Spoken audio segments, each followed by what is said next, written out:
My name is Kansime Shalom. Well, other people can pronounce Shalom, so they call me Lom. Well, my friends only. Yeah, that's me. Born Ugandan, raised Kenyan, now in Denver. When I left Africa to come to the States, I was 25. Well, it didn't all start with moving to the US. I didn't move to the US. I was relocated to the US. I moved from Uganda to Nairobi because, again, I grew up in a church-based family. And as we all know about Sodom and Gomorrah and what happened according to the Bible, it was a topic that we had with my parents, and they really didn't agree with what it was or how I identified as. It became uncomfortable, and the more it became uncomfortable is the more I got to realize, you know what if I went to another place where nobody has to know, like I can just try to understand who I am. I went to Nairobi like for a few months, and then I came back home because I couldn't stay on my own. I was like 18. Later on, I was like, you know what, I just can't. I can't keep doing this. Like, we can't connect anymore because, you know, I'm not what you expect me to be. And at the same time, I can't hide who I am. It became really tough connecting with not just family, but friends and the community. And to make things worse, Uganda decided to pass the anti-gay bill. I got to see some of the people that I know from our community back in Uganda that were LGBTQ being killed by the mob. But seeing that also the community that I found to be safe, it was no longer safe because now the country made it unsafe, legally unsafe. I decided to leave Uganda and move to Kenya at the age of 19. Now I was a refugee. I didn't have a home no more, just because of who I identified as. I had a backpack, a small backpack, and I had one pair of shoes, and Kenya became home for me. It wasn't safe there either, because it was really wild, but it was way safer than back home. It's not legal to identify as LGBTQ in Nairobi, but people just look at it as, you know, you're just being a cross-dresser or something. So there was this time that we were having a good time, and it was one of our housemates' birthday that we were celebrating. Cops broke in, started whipping everybody. People started jumping over the fences because they noticed that this is a house full of refugees and Kenyans that also are LGBTQ. It became a targeted spot.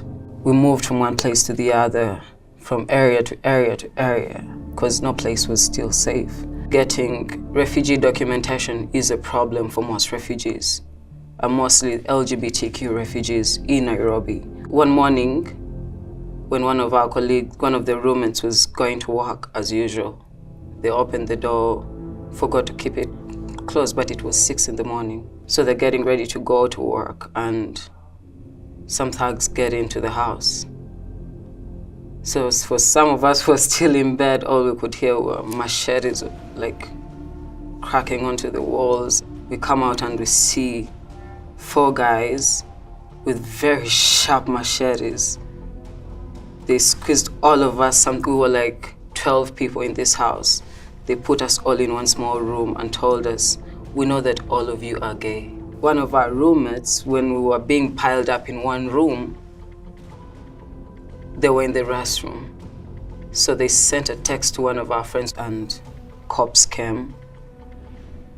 None of us was hurt, but all getting to see that these were young boys. However much, yes, they had held us hostages, but they were just as young as we were, being shot dead in the same place that we stay was one of the scariest things I'd ever seen.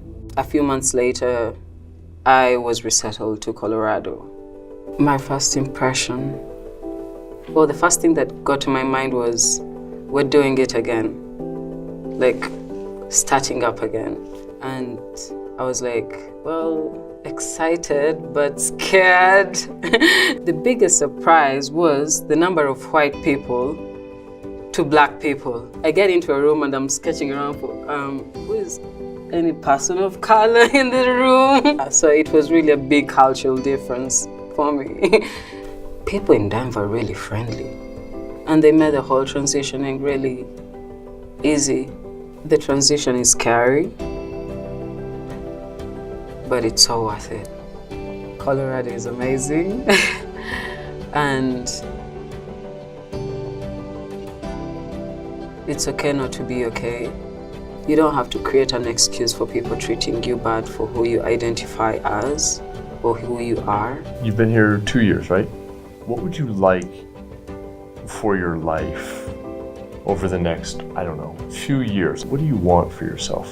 Well, I've already accomplished all of the things that I wanted, which was to work in a non-profit organization, mainly for refugees. You see why it takes so long and what is the process, how the whole system works, which has really been satisfying, getting to support refugees from other countries and getting to see someone who didn't actually speak English at all, supporting them to see them independent and being able to actually make a conversation.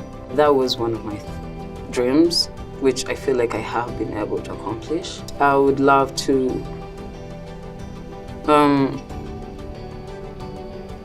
get into school, try as many new things as I can, probably go to the mountains.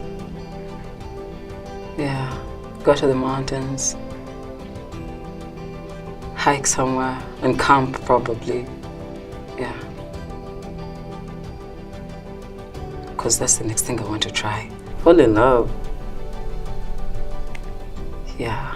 And be actually free about it. I had never known how that felt like. So I would like to know how that feels. Yeah, that I can actually be who I am and it's nobody's business. I'm African. I'm Shalom. That's who I am. Can't see me. You're typical African. And carrying my roots with me is one blessing and one gift I carry as a crown on my head every day. Yep. I'm Shalom. I'm African. That's me.